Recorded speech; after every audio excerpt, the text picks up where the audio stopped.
कने कहइबे रे चैना दादी छे कने कहइबे रे चैना अमित बहिन के चले कहइबे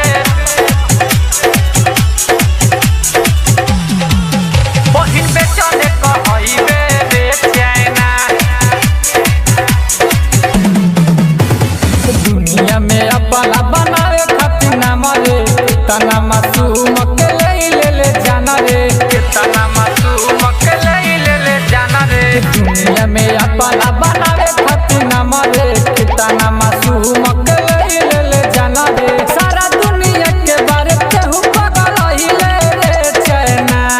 सारा दुनिया के बारे तेहू पागल हिले रे चैना दादी छे कने कहइबे रे चैना दादी छे कने कहइबे रे चैना दादी छे कने कहइबे रे चैना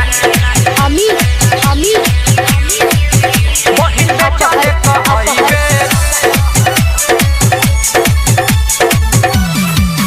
बहिन के चले कहइबे रे चैना